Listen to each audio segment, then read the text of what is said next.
Okay. Whatever. Oh, God. Oh, we have a lobby. We have a Yeah, we're game. in the game. We are in a game.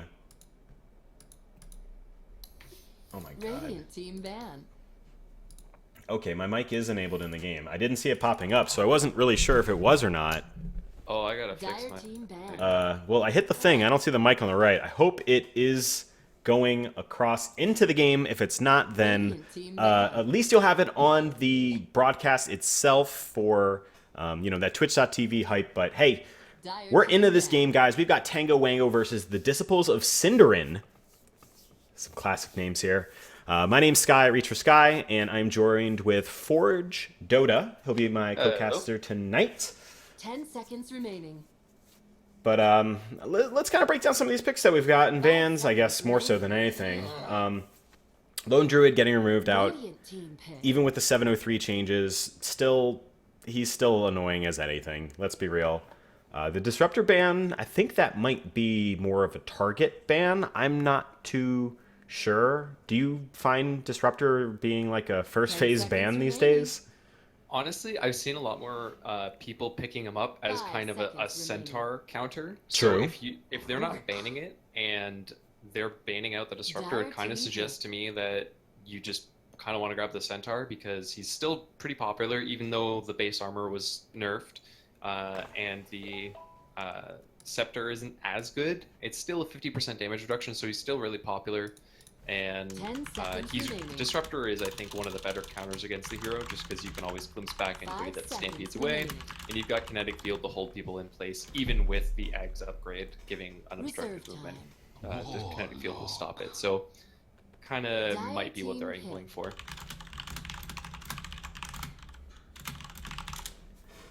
Well, I'm pretty excited that we've got a first pick Warlock here from Disciples of Synderen. I know I've got a ton of people that love watching some Warlock love, and I certainly 10 seconds enjoy remaining. a nice chaotic offering or two. 5 seconds Yeah, remaining. I mean, Warlock's always a fun hero. Fatal Bonds is a fantastic team fight ability. Even without the rock, Fatal Bonds just amping up your Reserve carry's time. damage is always great, but it's a little scary picking into a Rubik because a good Rubik will sit on the very back edge of the fight and then just blink in, and as soon as that rock drops, he's just going to blink in and steal it, and then all of a sudden that gets turned around and used against you. So, I mean, it's an interesting thing to pick it into the Rubik, but if you're just confident that you're always going to catch the Rubik with the stun and then cast another spell, then it's a good pick. Yeah, I wouldn't pick any hero with a huge game-changing team fight ult against a Rubik if I was going into one. Radiant team But pick. like you said, maybe they just have some confidence of the play. Yep, and with the Jug picked up as Dire well, it team gives them ban. really good sustain in the laning phase between Healing Word and Healing Ward and Shadow Word now. They have a lot of sustain during the laning phase. Juggernaut's a pretty popular core right now just because he's really self-sufficient. 10 Your seconds supports have a lot remaining. of freedom to move around and get stuff done, as well as obviously 5 the Arcana seconds coming remaining. out a couple of days ago.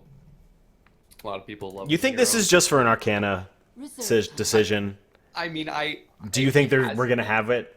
All right, if just he- just guessing now. Do you think they have an Arcana? I'm gonna put my money on the ball and say that they do have it, but that's not why they picked it. Radiant But Okay. I'm gonna say that they do have it. All right, all right. Just, I mean, if you're basing your whole draft around the fact that somebody on your team spent $40 on a cosmetic, then you've got some issues. Other Hey, than the fact man. that you Dire spent team that ban. money, but Well, we've all been in situations where we get caught up in the beauty of what is a little cloud that your character floats on, and you make some bad decisions, okay? But it's a different I day. see. Somebody bought the Zeus Arcana. I bought like 10 4 of seconds them. remaining. Why? I did giveaways. I did giveaways. Oh, okay. Seconds That's remaining. different. That's fine. But, well, that was the first Arcana I was genuinely myself excited for, Dire because team it just pick. was so beautiful in my eyes. And, I'm such a Dragon Ball Z fanboy, so flying Nimbus type floating, riding around a cloud. Hell yeah. Yeah, that makes sense. I'll be honest. Even though it's one of the older ones and therefore one of the simpler ones, I'm a 10 huge fan of the seconds Shadow Fiend remaining. Arcana. I Yeah. just love what it does to his raises. I think it looks so cool. But 5 let's get seconds back to remaining. what the actual draft we got going on here. So we got Centaur, Ursa, Bando. Ursa pretty good against the Reserve Juggernaut. time. Can just pretty much man fight him. Doesn't really care about Omni Slash because of being range. And Centaur, like we talked about, when you see that ban on the Disruptor, kind of makes you think Centaur, as well as just being a really strong hero. And all right, Radiant team pick. they are going for the Wombo. Yep. So we're gonna probably get at least 2 more or 1 more big spells. So then it's gonna be Rubik having to decide what he can even try and find, if he's able to get anything. Until he gets the Ags, then Yeah. he just gets everything. Everything for a Rubik. Yeah. Shadow Shaman 5 got picked up seconds though remaining. in the first phase. We didn't talk about that, but it's kind of interesting because Reserve normally time. most teams won't reveal both your supports in the first phase of the draft, just because it kind of limits you on what you can do in terms of responding to the enemy team. But at the same time, Rubik Shadow Shaman are a pretty good combo, just because Shaman's decent during the laning phase. Neither of them have a fantastic laning phase, but once you hit that like kind of 10-minute mark, you get a lot of push from Shaman, and you get a lot of versatility and gank opportunities from the Rubik, and especially comboed with the Shaman. It's a lot of lockdown. So, just suppose Synderen banned out the Centaur because of, that ban earlier on the Disruptor. Maybe they were anticipating that being a pickup for TangoWango. And I know they've been practicing it as well, so it wouldn't be, out of the realm. I mean, yeah, it's just they banned the Disruptor. It's just a super popular hero, and especially if you know that they've been practicing it, it's such a good hero right now. You know what I'd like to see for TangoWango? Abaddon. Abaddon would actually He could purge Fatal Bonds, Shadow Ward. If someone's stunned, RP. He could tank Dire Juggle. team pick. I think the Axe. I do agree with you that the Abaddon would have been really good, but I think the Axe was a better call, just because it's a really safe way to jump on your backline, so you can get the Warlock caught out of position, 10 seconds as well remaining. as it's a nice, easy way to break BKB. 5 The seconds spin remaining. from the Jug, right? He can't Oh, just sure. He's always got to be afraid of that Axe blink calling him, even if he's spinning. Reserve time. Yeah. The perspective of an Abaddon would be much more so of just kind of like a death ball, which was heavily nerfed, if I'm not mistaken, for 703. Which is maybe why they like the idea of the Shadow Shaman, because you can just drop wards on a tower and leave it, and then Team pick. the actual change is what? +2 armor for any hero within 1200, any enemy hero within 1200 range? It's like something like that? Yeah, +2 armor for every enemy in a 1200 AoE. And the 10 interesting thing seconds about that actually remaining. is there's a couple of spells that interact kind of weirdly with that. One of them 5 being seconds Monkey King remaining. ult. Yeah. Monkey King ult will each of one of the clones counts as a unit, so all of a sudden Reserve you'll give time. an enemy tower like 30 armor. Is it the which same sort of deal with like Juxtapose or Reality Rift or Manta? Like, As far as I've seen, illusions don't count. okay, I so haven't- it's just the silliness of that. Yeah, I haven't paid the utmost attention to it, but from what I have seen in my pubs last couple of days, it does not work with illusions. It's just specifically heroes. So there's nothing kind of abusable like that. But Dire team I mean, ban. it's still like you said, slowing down the pace of the game, and the rest of the nerfs as well to the early game gold. Tier 1s don't give as much. It's just kind of stopping that death ball, because the last couple of months of Radiant Dota have been team very ban. very high tempo. So just trying to kind of slow down the pace of the game a little bit. Not overly so. We don't want to go back to like hour-and-a-half long Dota matches that are just farm fests, but just not that, if you don't win the first 10 minutes, you lose the game. 10 seconds Sure. remaining. 5 That being seconds said, remaining. TangoWango, they pick a Slark into a Timbersaw, and That's curious. I like Reserve Slark against Juggernaut because of his ultimate, but into a Timbersaw is kind of questionable because of the AoE damage. You clearly would know where the Slark would be. And, Yeah. I mean, even Magnus can deal with the Slark ultimate nonsense better than other potential mid laners. Yeah, I think Well, I mean, realistically, we don't know that the Magnus is 10 mid. It could seconds still remaining. actually be I a know that. Timbersaw mid. I'm It just could be kind like of an offlane speculating mid. because, like, hell, they could throw Yeah. Juggernaut mid if they really wanted to. They could, yeah. Do support Magnus, off lane Well- Timbersaw, and then Reserve still have time. the core in the safe lane that they have. You know what? Let's just make it a core mid Warlock, you know, while we're at it. Let's just jungle the Juggernaut, throw Magnus in the off lane, Timber safe lane, and how about they pick up a Lycan here and throw him in the enemy jungle? Yeah. That's the strategy. That's the max efficiency right there. Boom. That is farming the map to its 10 max seconds capability. And you know, every lane is kind of hard to deal with as solo 10 entities. seconds remaining. It's true.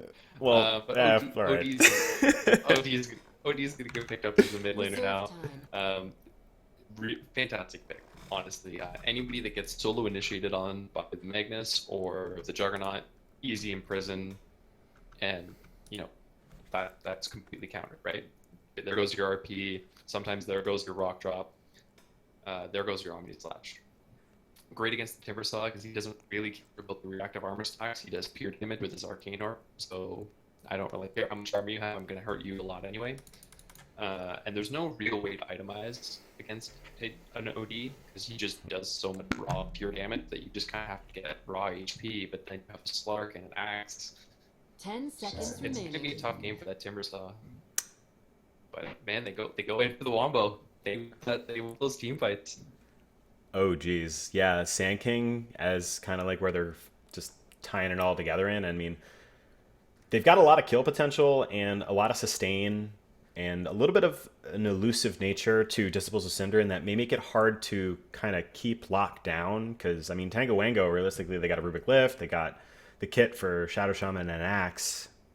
And I guess Pounce as well, but it's not the same sort of thing as like a Sand King stun that can connect on 4 or 5 individuals, Magnus at They're RP, very- but Disciples of Synderen is going to be kind of rolling around those ultimates as like their pace makers.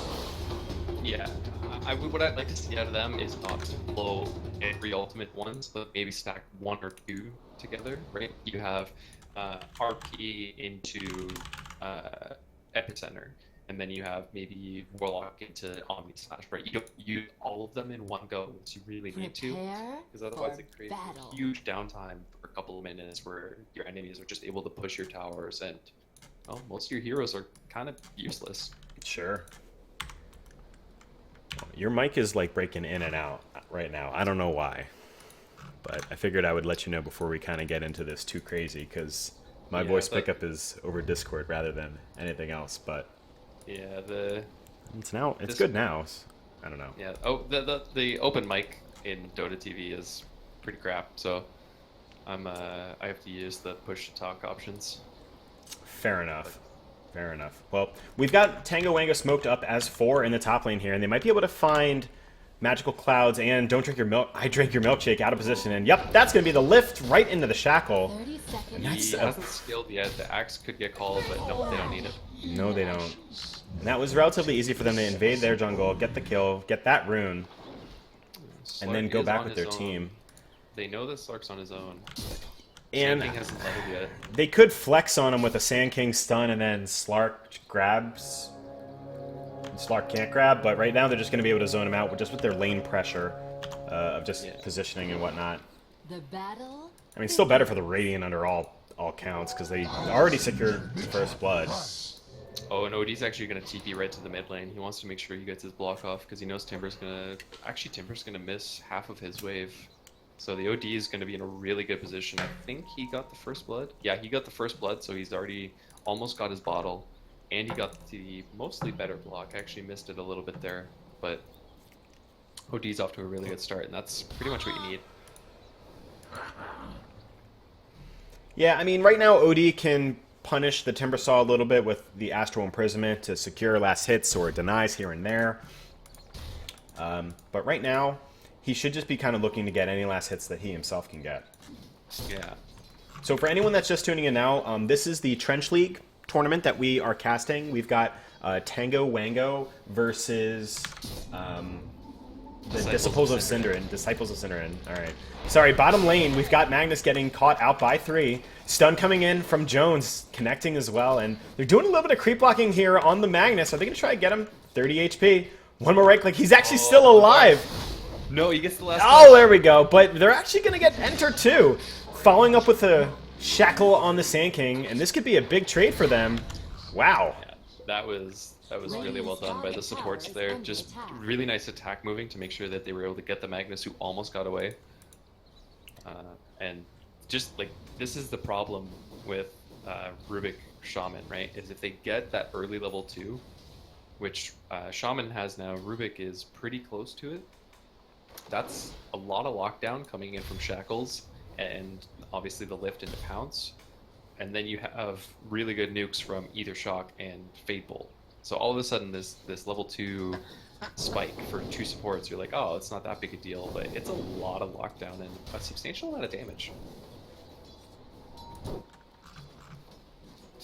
Looking for the Sand King. They think he's over in the trees, just sapping experience, but he's actually kind of done a little bit of jungling. Well, it looks like he was just grabbing that bounty rune for now.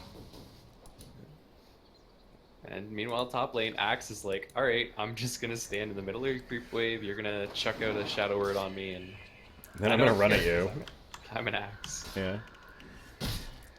You know, I've been seeing a lot of play with Warlocks putting real heavy emphasis into upheaval, almost like doing a 1-1-2 type build, and the slow channel, if you're able to get it up there for a couple seconds, ends up being ridiculous. But bottom lane, Sand King's getting caught out with the Shackle and the Pounce. Yugi's very low. We're going to have 2-1 proc of Caustic. 14 HP. Another proc of Caustic's going to hit. He's going to... Oh, 17 HP. No, yeah, that was just the slow. The last little debuff is the slow from Caustic. Jeez. So. That would have been a glorious pickup for the Sand King. But, you know... Yeah, Yugi's able to live. I'm surprised they didn't go Shrine Up or something like that. A little bit more efficient than, you know, taking their whole, just their carry back to the base. Yeah, it sucks a little bit, but you really want to leave that Shrine mid for the OD, just in case he gets rotated on and maybe burst down by the Timbersaw. It's obviously a very OD favored matchup. As you can see in the CS, he's got 18-4 to the 11-3. It's a good matchup, but you know, you get a support rotation and all of a sudden your OD's in trouble. You want to have that Shrine there as a safeguard. So you sacrifice a little bit of time on the Slark. Actually, Axe is real deep. Yeah, top lane Warlock. Down he goes. That Battle Hunger was pressuring him a lot, and Axe is starting to get some momentum behind him right now. He's almost on par with the Juggernaut for farm, and he's out-leveling him too. This is a great lane for Lava. This is a really great laning phase for the Radiant, but it's kind of what you have to expect. Slark not really the... Oh, actually, they say that they're gonna maybe kill Sand King. No, he burst strikes out, he's fine. But like, Slark's not really a great laning hero, but he's got 2 really good supports who are really good at killing the enemy offlaners, which is gonna help him a lot. Actually, pretty low on CS. He's only got 5 CS with that last hit. So, focusing a lot on kills in this offlane. Maybe a little bit too much. Well, I mean, right now he's still got a good amount of you know, net worth comparatively, but nowhere on the sort of level that the Juggernaut's at. And I mean, Juggernaut's farm is entirely predicated on last hits rather than, you know, all these fights. Yeah. It's obviously really good to kill the offlaners, but as you're seeing, at a certain point, like, he's got 1-0-2, and he's still really far behind the Juggernaut. So at a certain point, it's just better to focus on your last hits. But I mean, it's really good that they've been able to punish this Magnus and this Sand King a lot. And you know, Blind Spot and Enter are both getting a lot out of this as supports. Whereas, you know, typically they're going to be looking a little bit weaker. And I mean, the Warlock right now for the Dire, just a little bit under 500 net worth, and that's all consumable items, so that really doesn't translate to any long-term value. Ooh, Warlock almost sniped that last hit on the Centaur. Is actually going to get Shadow Worded up and spawn the knife. Yeah, just for a few seconds. I mean, Trank Boots will kick in, he could always go to the Shrine, and hey, 6 minutes is about to hit. Look at that. He'll be able to grab a bounty rune hopefully before the 6-minute mark and then again at the 6-minute mark. That would be the dream. Oh, is he gonna get it? Yeah, he's got it. The dream. Dude, don't go back. Turn around. Go back. Oh, Yay! He realized Victory! and that actually puts him almost to his level 6. So he's got level 6 within 6 minutes, or just past 6 minutes, which is really good timing on Axe. Yeah, he needs 12 experience. And meanwhile, like you look at the enemy off lane, and you got a level 4 Magnus and a level 3 Sand King, level like 3.5 now with that bounty rune. Well, that's why you're seeing the kills on them translating to so much, because that's time that they're not farming. Yeah, and it would be okay if the supports were really underleveled with themselves, because they're running a tri-lane, but they're actually the same level as the enemy offlaners. Rubik is level 3, just like the Sand King. Everyone's the same level. They've almost all got the same amount of experience. Like, look at Slark and Magnus. Very close. And the same thing with their supports, though. They're all, you know, well, I mean, Blind Spot's level 4, Enter level 3 and change. But everyone's pretty close in level, basically. Yeah, and so he's getting more out of it. If you're running a dual lane and you're not, and they're running a tri lane and you're not getting the experience advantage, you're losing really hard. Because that's the thing, right? The more heroes you're committing to. Oh, we've got the pounce out on Wadsworth. He doesn't have enough mana for a skewer. Felicity Jones waiting for the stun. There, connects on 2. He's going to be able to get his friend Magnus out, but this might be the death of him at the same time. Yugi able to purge that out. No, the Aether Shock connects on Mr. Henry Wadsworth Dongfellow. That Aether Shock was really lucky. Like, it was really skillful for him to target the Sand King because he's in range and then hope it jumps to the Magnus, but like that could have very easily jumped to a creep and not been as good. So that was really close, but really nice play by the Sand King there, setting up, taking that extra time to make sure he hits 2 heroes with the Burrow Strike instead of just getting the panicking and getting the Shaman. The Magnus does end up still going down, but really nice play from the Sand King. Just a little unlucky with that Aether Shock bounce. Yeah, so something real quick for people if you didn't know for how Aether Shock mechanic works is, I mean, cast range wise, you're looking at what, 600 cast range or so, but the actual full range of the shock for the multi-targeted aspect of it can hit up to 1,000 away. And that's what we saw happen there. Yeah, it's pretty crazy. So really good play by the... Oh, actually, they're going to smoke up. The Shaman's pretty low, so they're hoping to rotate around with the... Yeah, he saw the courier movement. Is he going to just try to go for a courier pick? One hit? Is he going to do... No, he didn't go for like a Burrow Strike and then do one right click and then go, damn, I didn't get it. But it would have been nice to see. Oh, geez, Blind Spot just taking another shockwave to the face. He's so low. I'm happy that the supports... Or I'm happy that Blind Spot has a magic stick at least, because that's always a very valuable item to get when you're in that sort of position. Be nice if Rubik gets it too, but having more priority on wards and the like is not a bad thing. OD might get gone on mid. Well, it looks like this is not going to be something he'll be able to engage on because he saw this. There's, you know, not a lot of vision up for either team right now. That kill was unexpected. What? I looked away. I was like, okay, let's check in on top lane. I there's did nothing going not on, anticipate anything happening there in the bottom lane. Oh, but... Omni Slash on the Axe. Okay, well, we're trading our offlaners right now. That's not the worst thing, but we actually have Blind Spot and Enter doing a smoke rotation onto the mid lane. MC7 pushing the lane a little bit right now. Smoke broke for Blind Spot. He was too close to the tower. That's what that was. Enter still has his smoke. It just popped from Felicity Jones. They've lifted him up, dropped him, hit him with a shock, and they're following up with the shackle here, but there's not going to be anything... And, oh no, they followed up with him. Jones able to hit them with the shockwave. Blind Spot just going to run into the tower? No? Oh, he commits the Sanities. I don't know if this is... Oh, okay. Well, he got Jones, and, you know, Rubik was able to TP out, too. Yeah, that was a really close to being a disaster for the Radiant, because the OD didn't have the attack range or the range on Astral to do anything in that gank, so he's just kind of stuck there on the low ground. Like, I want to help you guys, but he finally wraps around, he gets the Sanities and the Astral damage on the Sand King, and all of a sudden turns into at least a 1-for-1, which is okay. Yeah, and right now the Dire are rotating around. Looks maybe that they're going to be going towards the bottom lane. And, you know, we have not seen a Magnus RP yet, and he's going to be hitting level 7 relatively soon. He just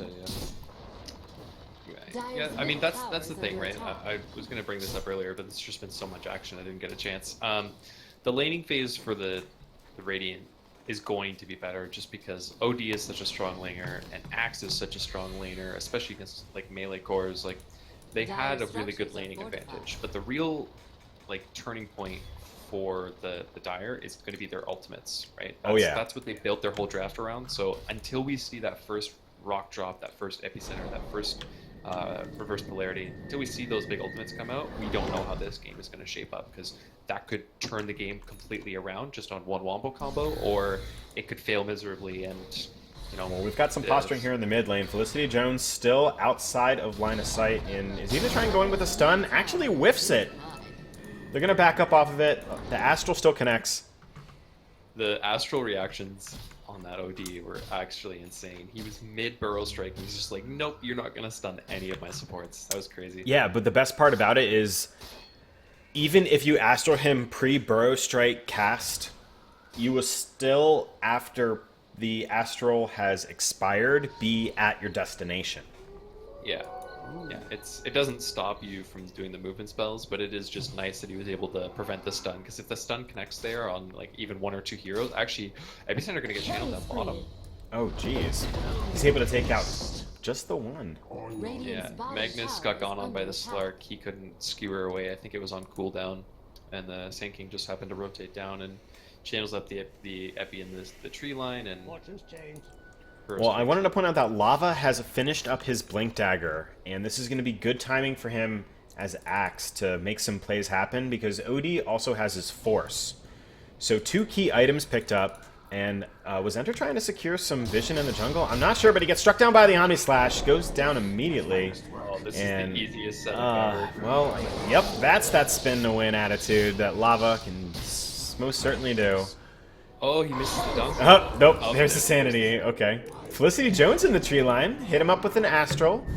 And oh no, there's just a ward trap. Oh, they got the courier! Okay, well... Alright, so they basically used wards to get the courier.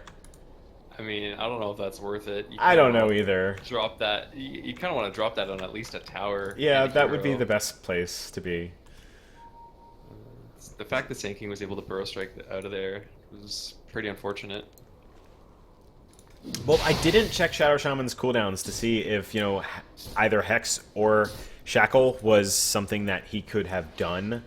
It wouldn't have mattered. Burrow Strike is instant cast, whereas there's a cast animation on both Hex and Shackles. There's no cast animation. Ooh. Oh, a couple TPs out on the bottom lane. RP coming out from Magnus. Blink call, follow up, and we're gonna get a dunk? No dunk. It's on cooldown. Darn. Oh, well, Yugi's going to have to retreat now. He's kind of low, and I Drink Your Milkshake is in the tree line here. He's going to have his Maelstrom pretty soon. Oh, no, we've got a... What? Yeah, I was wondering why the OD was just like, he was just standing there, and then I was like, oh, that's what happened. Yeah, it was actually pretty good play by the Slark, because he pounced onto the Magnus, and then he ulties, he dark packs, he does his full combo, right? And then he sees the Magnus, or he predicts the Magnus is going to charge up for the Skewer, because Skewer breaks pounce. So he walks around and steps in front of the Magnus so that the Skewer doesn't break. It just stops on the Slark. Oh boy. Well, I mean, checking out that net worth chart right now, we're about 3,500 in TangoWango's favor. To no surprise, since they were been able to have a dominating presence in terms of both kills and towers, although we haven't seen the huge team fight presence that the Dire has just yet. Yeah. The big thing, honestly, is that this Warlock is really underleveled. It's 14 minutes in. He's only just now going to hit his level 6. I don't know what happened with their tome. I don't know if I can check it when it's paused, but... No idea. I feel like they might have given up their tome to somebody else, or they just maybe haven't bought it yet. But the fact that this Warlock hasn't hit his level 6 it's pretty big, because even though obviously Epi's a pretty big ultimate, and we saw RP down there, Warlock is still the biggest ultimate that this team has, and it's yet to come out. So until that comes online, Timbersaw is just going to farm away. He's actually having a really rough time looking at the net worth and his items. He's got Mana Boots and Soul Ring at 14 minutes. It's a really rough time. Oh boy, all these disconnects. That was wild. Yeah, it sucks too because I feel like the Jug might have lived only because of the disconnects. Like the OD Axe had disconnect again too. Oh boy. Yeah. The OD had a really good angle on him to like force staff through and then, or maybe even just like get lucky and find it in prison and give everybody else time to kind of reset and set up for a kill. But with those disconnects, it's pretty rough. Rubik's Axe is gonna come back and Rubik's gonna disconnect. Man, what is happening with Volvo servers tonight? They're trading. They're trading spots. You know, they don't have enough bandwidth for all of the players. They have to, you know, just trade. Take turns.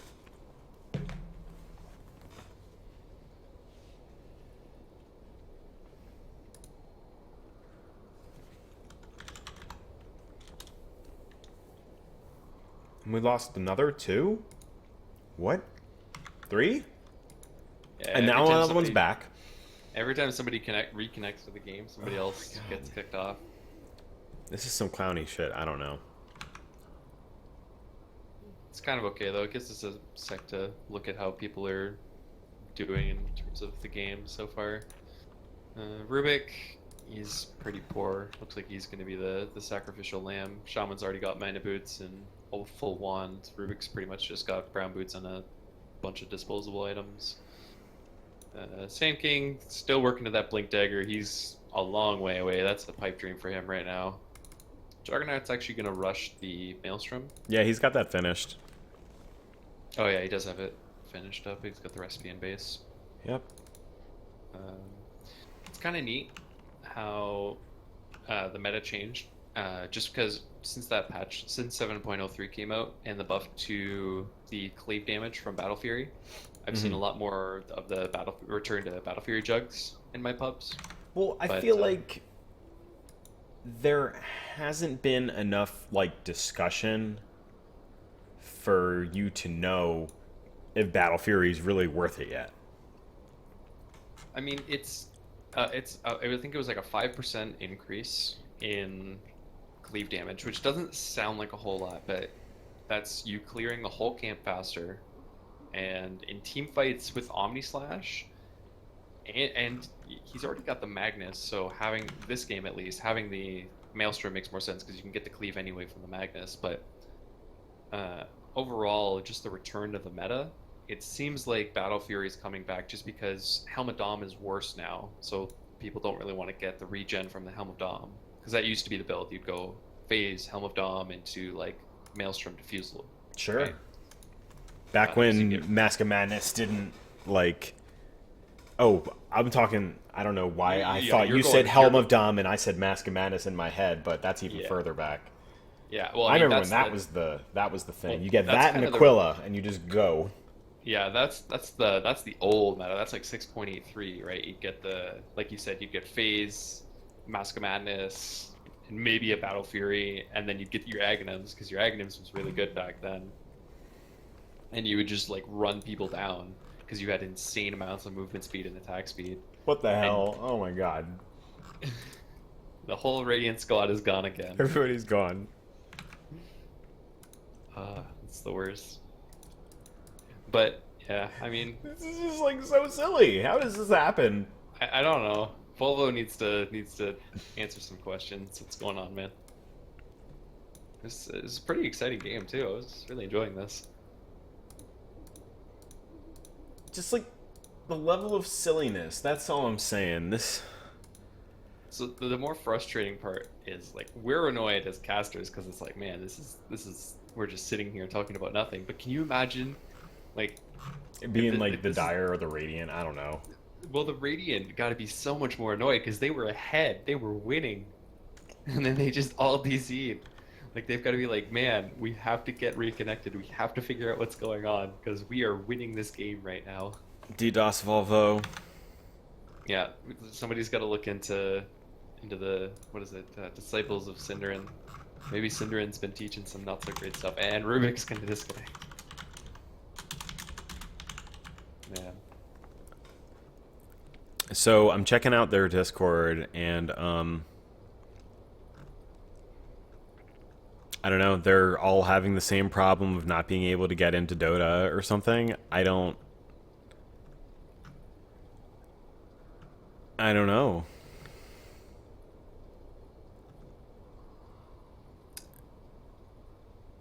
Yeah, so my Dota says there's an update queued again. I just popped over to Steam and it says they've got an update queued. So I think like if I don't know if Dota like crashed for TangoWango or if it was a server issue, but if they straight up crashed Dota, then What if it's because there was the patch? Because apparently there was a patch. Again. Yeah, so that's what I'm saying, right? Is I've got another update after the one that we did earlier. So what might have happened, and the reason they can't get back into the game, is honestly, we might have to do a remake, because if TangoWango has just straight up crashed, and they had to restart all of Dota, and then they did the update, they're not going to be able to they shouldn't be able to get back into this lobby because it's running off the patch previous, right? They're one patch ahead, so they've got balance tweaks or performance updates or whatever it is that Valve did. They've got that, but Disciples of Synderen doesn't have that. So as far as I know, they shouldn't be able to reconnect. Though, as I say that, maybe I'm going to be proven wrong. Yeah, I was just told that one of them was able to reconnect.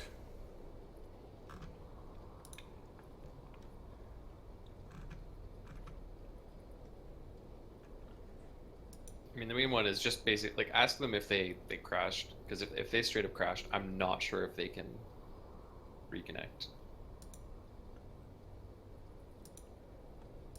Yeah, there's a lot of stuff on Reddit about, like, is there a new drop hack? Is the coordinator down? What just happened? Like, all of this.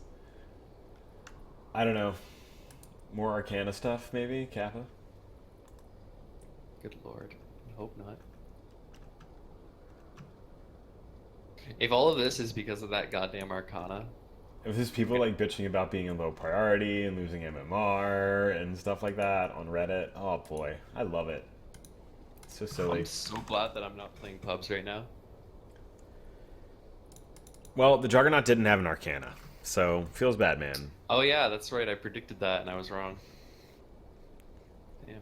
No Arcana for the Juggernaut. Yeah. One thing actually I just noticed clicking on the Timbersaw that I didn't see before is he went a pretty unorthodox skill build. Let me tell you how happy I am that this is an 8 p.m. game. Yeah. Like, this is supposed to be an 8 p.m. start game. Yeah. I mean, is it my fault if... It's definitely your fault. It's my fault. It's all my fault, guys. I don't even know what the rest of the question was. I don't even know. The answer is yes. It was you. Well, It's all you. that's unfortunate. Yeah. But, I mean, I'm just trying to, like, find any way to keep this cast going, basically. Yeah, I know. It's just, like, so silly. Yeah. Timbersaw's got a soul ring back in the base. How about that? Yeah, so the one thing I'd actually talking about Timbersaw is I just noticed this now. He's got a really, really weird skill build, but I like it. Because, like I mentioned in the draft, right? OD versus Timbersaw, Timbersaw does not get reactive stacks. Or he gets the reactive stacks still, but he doesn't care because you have... Okay, people are coming back. Alright, we're reconnecting. But OD does pure damage, so he doesn't care about the armor. So Timbersaw has opted to max out his Timber Chain and his Whirling Death, right? Just trying to pump out as much damage as possible because, yeah, you still get the extra HP regen from reactive armor, but most of your survivability in the early game comes from just the extra armor stacks you have. But if you have somebody who doesn't care about your armor, it kind of makes more sense. Okay, they got to 4 try people and in. First. 4 people? Can we reschedule game 2 by any chance? 4 people. Oh my god. Oh my god, we have a game. I'm gonna be able to go out drinking after all, guys. Happy St. Patrick's Day. Never mind, there's crashed another again. crash. Somebody crashed. Oh god. We aren't ready either. How are they not ready? How are they not ready? I don't understand.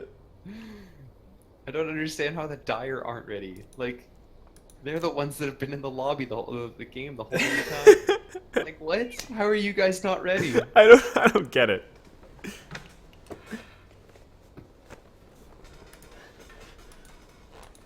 You know, once upon a time, there was a happy little Rubik, and his name was Roberto. And once upon a time, Roberto was wondering why the game was paused for 20 minutes. Except he really didn't have an idea, because all he does is steal spells. He's locked in this space-time continuum where there is no tomorrow. There's barely a today. But he's got a menorah on his back, so that's like that's a cool thing, right? That sounds like song lyrics. I don't There even. there is no tomorrow. There is only today. Oh god damn it! I don't know. Well, how about we look at all of these dope skins? So Slark is a shark. Slark has a shark. Slark is a shark. OD is nothing. Yeah, he's You got know, the this is face. actually looking pretty creepy, this angle that I'm looking at right now, with because it's OD and then it looks like Axe is coming out of the woods, like, ready to murder him. Here, I think it'll look even better if I do it from the Slark perspective. And let's go to Slark. Yeah, Just Slark getting chased. it's just like, it's just Axe chasing him down. Nothing he can do. Or what if I change the perspective to like this? Jet fuel can't melt steel beams. The memes are starting to come out. That's when you know the lobby's gone That's to all shit. that's left. That's all Alright. that's left to the universe. So here's what Memes. we're gonna talk. Here's what I'm gonna talk about. We're gonna talk about these effigies. I'm gonna start on the Radiant. So we've got this pretty sweet PA one on the bottom right there. It's called Speedy McSpeed. I'm a bit of a fan of the name. I don't really like the pose so much. Okay, where are we at? Radiant side, it's the bottom one, closest to like the bot racks. It's like gold and stuff. Okay, I can't do the profile zoom in. That's unfortunate. Yeah. It's not letting me. Are you able to do it? No, I can't do it either. I'm just trying to get the best angle I can. Yeah, it's not even letting me zoom in though. I don't know. Speedy McSpeed. I like the name, but the I pose guess I is could kinda... do this like this shrine over here. Oh, nope, I did get it. Okay. Haha. You got it. Fuck you, Volvo. We are zoomed in, whether you didn't want me to initially. And then we've got can't- here it goes again. That's a Drow Ranger. Oh, like, we looking might up be the G. sky. We might be good. Damn, This just as we were this starting is to a talk about laser the good dog. stuff. I mean, this Spirit Breaker looks like he's orgasming. Wait, what are we doing? We're back in the game, dude. Oh, sweet. Bottom lane, MT7, 4-staff forward, Astral Imprisonment out on Mr. Juggernaut. Are they going to be able to follow up with him? Axe Call, Felicity Jones going out with his skewer of his own, and Yuki jumps in here, and there's he the gets dunk the- number one. Felicity Jones, they've got the Battle Hunger on him. Oh, Tiny no, Puddles the is OD's already really rotated low. in. Yeah, OD's going to go down, and they get the call back out on Mr. Jones. There's the pounce. He's able to jump up to the high ground, but he still has the Battle Hunger. Nope, it is fine. It's gone. Lava is taking some heavy fire. He does not go this down immediately, but there he goes. Triple kill. Okay. That was a this lot is for a what I was- Juggernaut. This is what I was talking about in the during the pause time, right? Like the OD just melted there, just because of the amount of damage that the maxed out Timber Chain and Whirling Death did. Like he just shredded everybody there because he changed up his skill build, and his damage is just Radiant's higher than bottom it should be tower is normally. under attack. That was huge. So check out this vision that Enter just dropped. He put a deep ward behind the tower, and then they've got a little bit of jungle vision right now too. I mean, that was dropped under a dire ward, so maybe they'll catch it out and counter it. You know, to be determined, but probably not. And they've rotated up to the top lane. OD is up here looking to pressure the tower, and with the Dire, they need to look to do something with this Warlock Golem. It's online. They could be waiting for the Magnus for the RP, because another 10 seconds, but... Oh boy, bottom lane, Yugi. Yeah, you see what I mean? Like, that was one combo, and he's down to like 10%. That Fatal Bonds did so much damage to their team, and Tiny Puddles is on the retreat. There's the Hex. They're able to jump forward and grab that. Oh, the Rock gets dropped, and the Fatal Bonds is still on them. Chaotic. Oh, jeez. Down goes Mr. Blind Spot, and Yugi is still hiding off in the tree line just with the Shadow Amulet. Oh, that's silly. Did you see how much damage that Timbersaw combo did? He did one of each of his spells, and he took that Slark to 10% HP. That is actually so much damage that is coming out of this Timbersaw right now, man. I love this build. Like, if you're up against a matchup where the reactive build isn't good, like, this is apparently the way to go, because he just shredded. Just YOLO burst damage. Kill them before they kill you. Yeah. That's how I play my Dota, man. Oh, he misses the Astral. Oh no, the Omni Slash goes off. He's able to funnel up with a spin of his own, and Blind Spot will probably not be able to do any sort of turnaround on this. Yeah, Timbersaw's rotating up here too. They're going to pressure this top tower. Shadow Shaman, you got to be careful, but good wave clear on him. Yeah, with the max of Ether Shock, it's pretty safe for him to just... Oh my god. Well, we had it on one side. Let's go to the other. Let's see if the rest of the Dire squad just drops out. Wait, is that what just happened? Is it the whole No, Dire? it's just the Sand King for now. But, oh, okay, because I was looking at my mini-map and I was like, oh, wait, what? Why is there so much red? But it was because there was an illusion. Yeah, yeah. So, all right. Well, fun days, guys. Comp crashed. His game crashed. He crashed. So net worth is almost equalized after that bad fight. The last couple bad fights, I guess. Yeah, this is kind of the thing we were talking about, right? Their lanes are really, really strong for the Radiant, but just the amount of team fight and the amount of burst damage coming out of this Timbersaw is just so much. Juggernaut's going to have his Yasha online in another 700 gold. That's really fast, actually. He just finished that Maelstrom. He's already almost got the...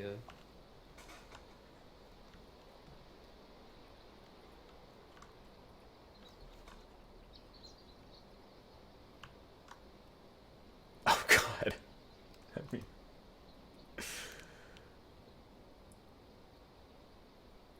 Well, Blink Dagger, Shadow Shaman, first pickup. What do you think? Yay, nay? I like it. It gives them double initiation, so they're not all in on an axe. And it gives them... It gives good disengage for Shaman. He's pretty low mobile hero. Rubik at least can like kind of steal some mobility spells from like the Magnus, the Sand King, even the Timbersaw. But right? you like, would still rather the Blink over a Force? I think so, just because, I mean, Force would be good, but... Well, let's see if he gets, raw... if he dies a few more times, then that will be the smarter choice. Yeah, that's a pretty good point. Like, rushing the Blink when you're dying a bunch of times is obviously not the way to go, but if he's able to get a couple of really successful ganks off, and then get the Blink Dagger, his ganks are just going to be so powerful. It's not Lion Blink, so you don't have the instant Hex cast time, but it's pretty small. Like, Juggernaut would have to have some insane reaction time to react to that. Sometimes all you need is love. And other times you just need Volvo to not have broken servers. I don't know which the situation is right now, but... Neither of those things are reasonably going to happen. Oh, this could be a big axe That's call, a Shadow Shaman that's feeling pretty scared. Oh, great axe call off on two. He's going to have to retreat off of this, though. The RP connects on just him. Timbersaw connecting as well. Lots of damage being dealt out. Slark is trying to deal this. He's able to get one right now, but the return kill happens also. So now 2-for-1 exchange. Astral Imprisonment dropped out on Mr. Magnus Man. He's going to try and run away with his Skewer, and I think he'll be okay. Timbersaw on the other side will just be able to chain away. I think everyone will be able to just disengage. Yeah, a little bit of indecision from the OD there. He just kind of walked back and forth, not really sure which target to go on. And it cost him a kill there, because if he'd have just like imprisoned the Magnus and just set up to immediately follow him down, maybe he dies there. But because he wasn't sure, Radiant's you know, middle tower can I is kill the under attack. Magnus? Should I be killing the Magnus? Should I be going for the Timber Saw? The Magnus just skewers away and is able to make it. Slark's finished up his Shadow Blade. He's working towards his Echo next, so that will be great follow-up from that initiation to just lead off with the double strike. Oh, but Magnus has his blink. RP is on cooldown for another minute, but this is... The Blink Skewer is still a threat. Blink Skewer, and even if they just are able to hold out that minute, like, that's a huge initiation factor. It's kind of what they were lacking. They didn't really have setup for their Wombo, right? Like, you need one ultimate to start everything off, and then you follow up with Warlock Rock into Epicenter, into Omni Slash, right? We've got a smoke up from 3 from TangoWango. They're in the jungle. Slark is underneath the invisibility rune, and Magnus is under the tower. Are they going to look to try and dive underneath this to get him? I'm not too sure. MC7, 4-staff forward, hit him with the Astral. Lava jumps underneath the tower, blinks forward, hits with the Astral, there's the call. Pretty easy follow-up for them to get that dunk in the end. And now they're just going to finish up this tower. And they're going to trade. Yeah, trading the towers. Radiant's bottom tower has fallen. That still favors the Radiant, though, just because... they still killed the Magnus. It kind of does favor the Dire slightly, just because while they commit 5 to that tier 1 tower and the kill, Timbersaw's farming up, Sand King's trying to catch up, he's got his Blink Dagger now, so now they have double initiation, so even though it's a even tower trade, just the fact that they're able to not spend as many resources getting the bottom tower is a big deal. Makes sense. Well, top lane, Shadow Shaman dropping out the Serpent Wards onto the tower. They'll be able to take that down pretty quick. That +6 armor, 8 now from that new meta. Pretty funny. It's just nice seeing it like scale up and you're like, well, doesn't matter. Yeah, this is a bit more of an even trade just because they commit about equally resources. And they are actually able to spot out the Blink Dagger on the Sand King, so they do know that the Sand King has the Blink Dagger, as well as now the Magnus. So neither of those are going to be like surprise reveals. Radiant are going to be ready to go for that if they're... Well, realistically, if the Dire looks to take a fight right now, it's better for them. And they would probably win it. Because they have all of their ults. No shame in ult. Yeah, I kind of wish that after that Magnus died, because he I mean, Timber's going to finish his Bloodstone, like, as soon as he gets the Courier. Like, now is a very good time for the Dire to start taking some fights, and they've got all their ultimates. With the Bloodstone online as well? Oh, baby, yes. Give it to me. Yeah, I'd really like to see a smoke up from the Dire right now. But the big thing that I kind of got to criticize about this Magnus is he died when he didn't have his Blink Dagger in his inventory. And so by the time he had respawned, RP was back off cooldown, so I would really like to see him not show in lane, not reveal that he has that Blink Dagger. Sure. And then you can surprise them, because now they know that both of the Blink Daggers are online. There's no surprise factor. They can kind of set up for it a little better.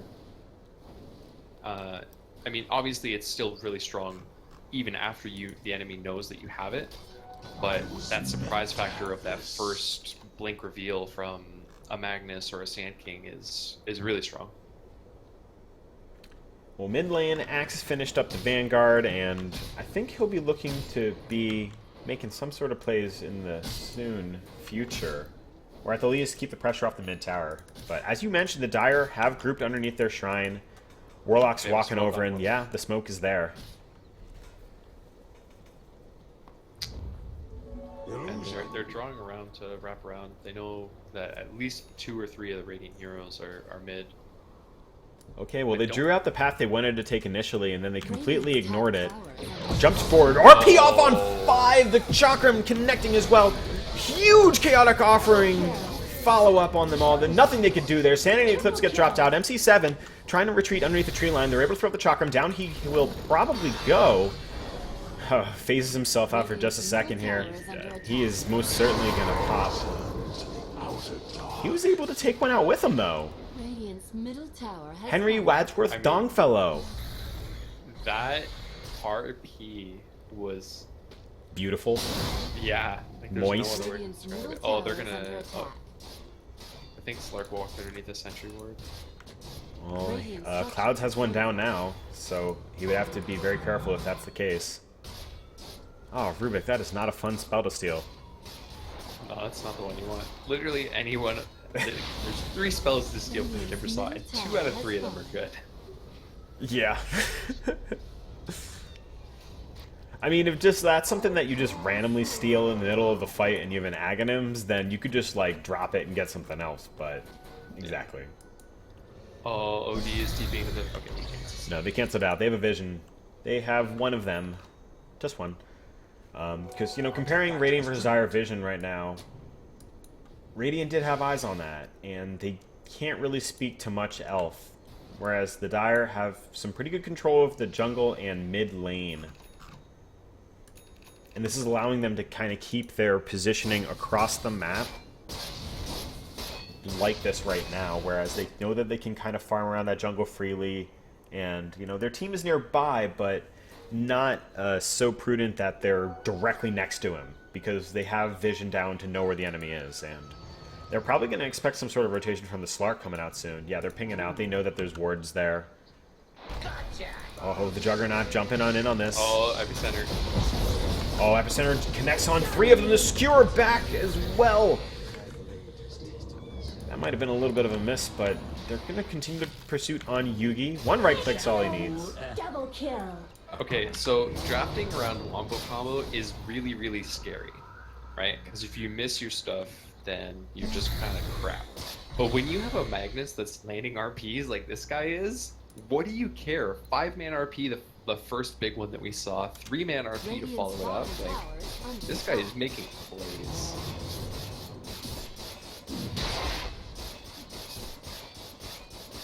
Their positioning is pretty good from the Dire right now. Lava doesn't have any good opportunities to get a good blink call in. Whereas, you know, the Radiant positioning has kind of suffered.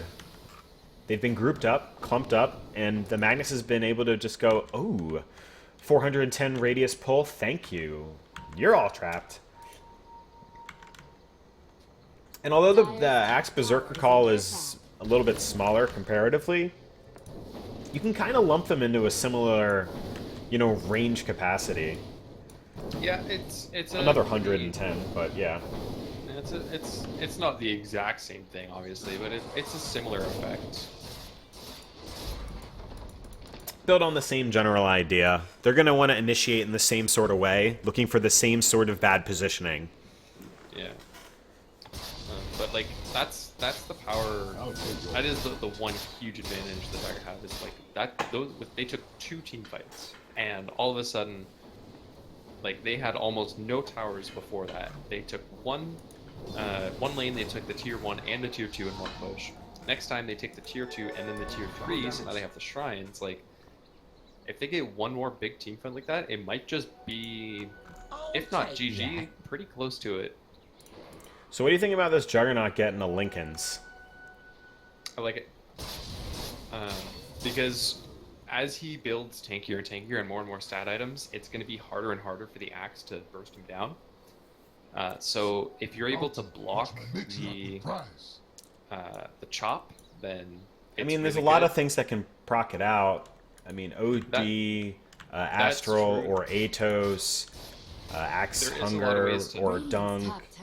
There's a lot of ways to pop it, but at the same time, there's a lot of things that are worth having the Lincolns here for. Well, right? my Like, thoughts were going to be more so of, why not BKB? there's just too much stuff that goes... Or, I mean, he might go for it later. It's not entirely uncommon to see Juggernauts go Lincoln's BKB. It definitely limits your damage, but when you've got a Magnus that's buffing that up, do you really care? So, Lincoln's protects him from Blink Lift initiations from the Rubik, or Blink Astrals from the OD, or Blink Shackles, or Blink Hex. Sure, any sort of those types of Trump initiations. Yeah, so it's the same thing as, like, why would you get Lincoln's on Ember Spirit? Well, because you have a way to really quickly disengage and get away. Unless they blink call, you're pretty much okay to go. Okay, well then, if you're going to get a Lincoln's on the Juggernaut, I mean, I already spoiled what I was going to say, then I would almost say that you may want to consider getting Blink, then Abyssal as, like, your next follow-up, too. I mean, it's possible. I personally don't like going defensive items and blink because that's really limiting your damage output. But the Abyssal would kind of make up for that. It's not the worst idea, but I think all he wants to do is live through the initial burst, let his team follow up with Wombo, and then just kind of live through it with Healing Ward. I don't think he's worried so much about disengaging because he's almost always with the team. It's more about surviving that first initial gank attempt, Sure, and then reacting with your team. Yeah, well, Timbersaw is going to be getting his Shiva's Guard relatively shortly, and Magnus had picked up a Vlad's much earlier, so that's going to be a very nice added boost to his team fight capacity. And if we didn't mention that Sand Kings has a Force on top of the Blink, then that's definitely a new one too. So more layers of that scary level of engagement that they're going to have. And I mean, net worth down past 10k in the Disciples of Synderen's Synderen. I don't know, it was never clarified to me. In their farm, you know? Yeah. So, I mean, the net worth advantage is huge, but the one thing I really feel that they're not doing too great about this, about the way the Dire are playing this, the Radiant are not taking advantage of two things. One, the fact that the Dire have huge cooldowns. Every time those cooldowns get dropped, they should be looking to be on the aggressive and take advantage of their downtime, right? Well, if you've noticed the way that these fights have been going out, they haven't been using all of the ults, though. Yeah, they have been staggering them, which is what I mentioned they should do in the draft. So they obviously still have some scare factor, but they're waiting. That ties into my second point about what I feel how they're misplaying though, which is they're trying to take 5-man engagements. Like if you see the Radiant are grouped up together as 5, and it's because they're afraid of taking a bad fight as 3 or 4, but there's almost no world in which you take a full 5-on-5 versus this Dire squad and come out on top. Like they have so many great teamfight ultimates. They're playing them perfectly. Don't try and play them at their own game. You have a Slark, you have an Axe. Go split push around the map, drop Shaman Wards on a tower, and force them to split up, because then you can get pickoffs. And if you can get pickoffs, then instead of having a team fight advantage, you have a numbers advantage, which can then win you the team fights. Whereas they keep trying to take these like 5-on-5 engagements, and it's going really poorly for them. Well, Juggernaut's finished up the Lincolns, and that's going to be a pretty quick Roshan for their team. And the way that Empower is on him right now, it's given him such a huge boost of damage. What is that? That's a pipe. Or the start of a pipe, at least. Yeah.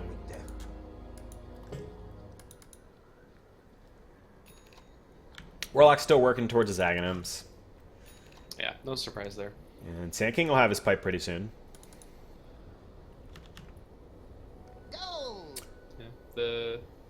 And like you see now, like they're just so scared. Like the entire Radiant squad is sitting in their base because they're just trying to take an engagement. But you have a Slark. Why is the Slark not bottom pressuring this tier 1 tower? Even if your Slark goes down, you know that this whole game they've been roaming around as 5. Exactly. So you got to make the most out of the map. If you know that they're roaming as 5, split push. Yeah. And so say the Dire come up and they gank your Slark. They're ganking with 5 heroes. That means that the rest of your team can take that and at least secure a little bit of farm in the time before they know the Dire are on the way, right? Like, they're not taking advantage of the inefficiency around the map that the Dire have. Which is what's, now we have this huge net worth advantage.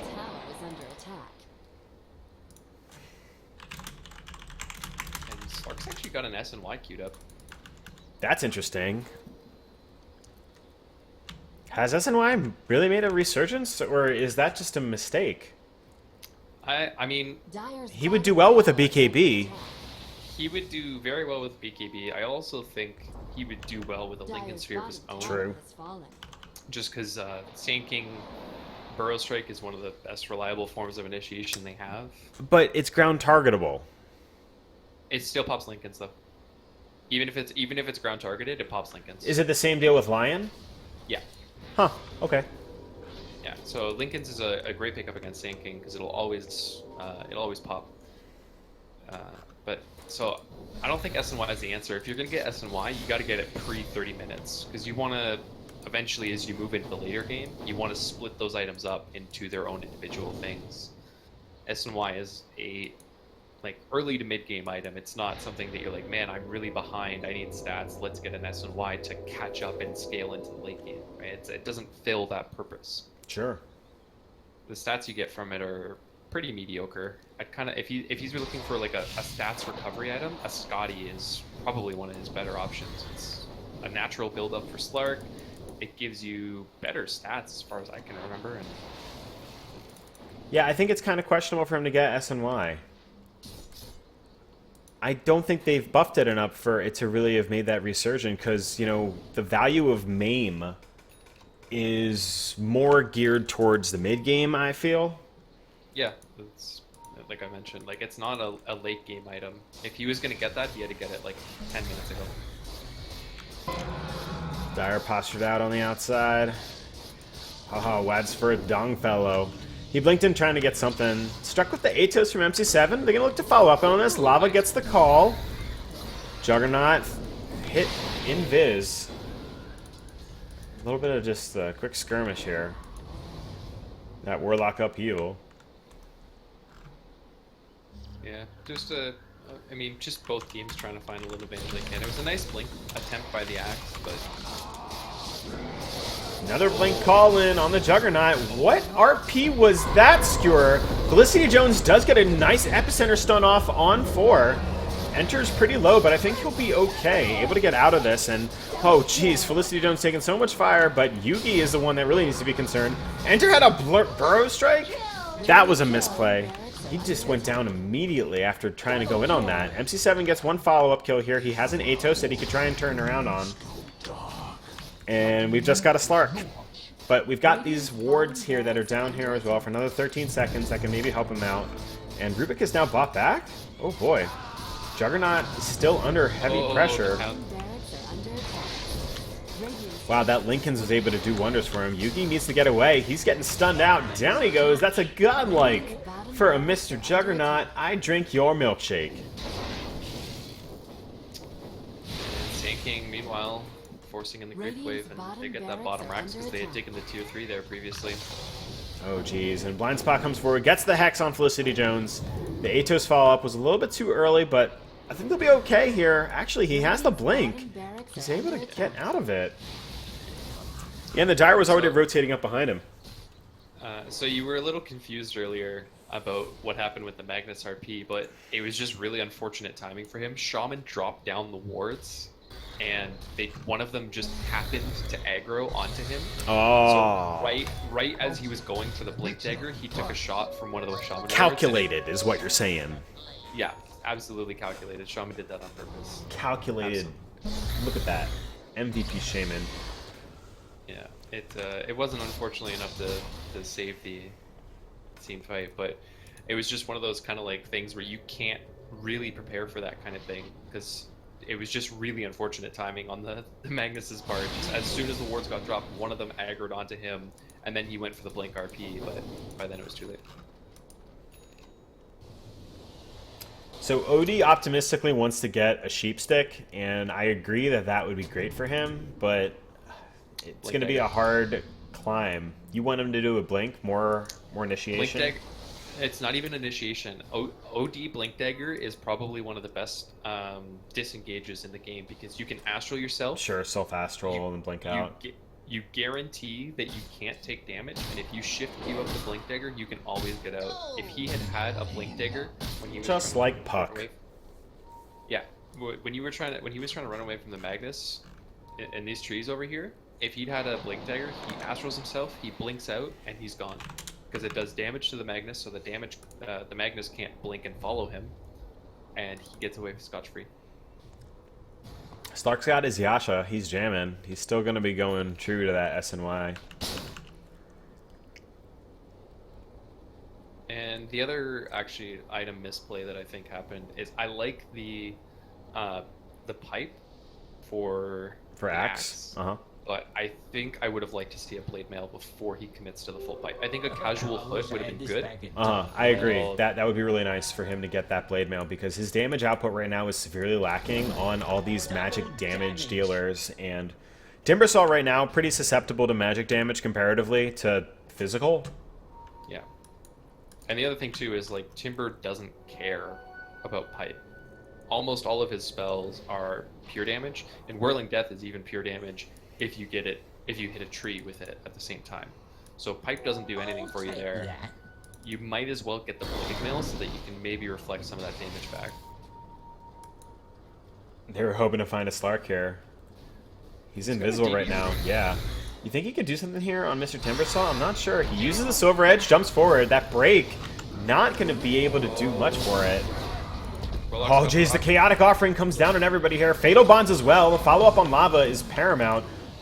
Double strike from Yugi on Magic Clouds. RP on the backhand, connects on 2, but the Sphere hits 3. Enter's able to get out for the meantime, but the Juggernaut reigns supreme. And I think they're going to just continue on there. Yeah, that's going to be a triple kill. So beyond godlike is all of those milkshakes. Kind of surprised Slark was able to get out of that, to be honest. Yeah, the Sinking just barely missed his Burrow Strike, so he only caught him with the Epicenter slow, but Slark just went invis and ran away, so... And yeah, that's just too much team fight. They tried to go for a pick, which I really liked. They tried to find the one enslaved hero, happened to be the Timbersaw, and they go for the pick, but it just takes a little bit too long, because like you mentioned, the Athos was a little bit slow, OD wasn't quite in range yet, and so...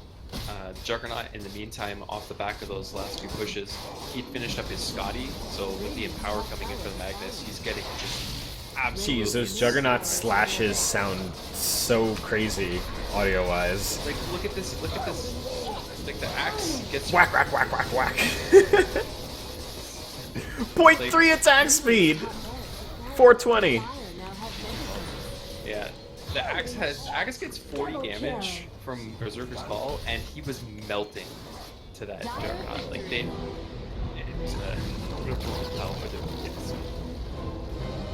well played by the Dire, though. Great team fight all. Yeah, that was pretty silly. Magnus had such good RPs. Oh yeah, those RPs were definitely on point. Disciples of Synderen taking a very decisive victory there. What were they, like almost 30k net worth? Yeah, they were getting close to it. But congratulations for them to take Game 1 in this Best of 2 series. I don't know if they're doing the second game tonight with all the delays that they've had. I'll check in with them in just a moment. But I do want to thank Forge Dota for being my co-caster for this match. Yeah, no problem, man. I had fun. Absolutely. You go get yourself some nice drinks, sir. We can handle it. We can handle it. All right. Enjoy your night. Happy St. Patrick's. Absolutely, sir. You take care.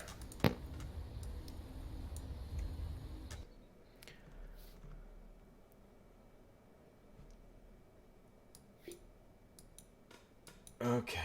People are asking if they can do game 2 or if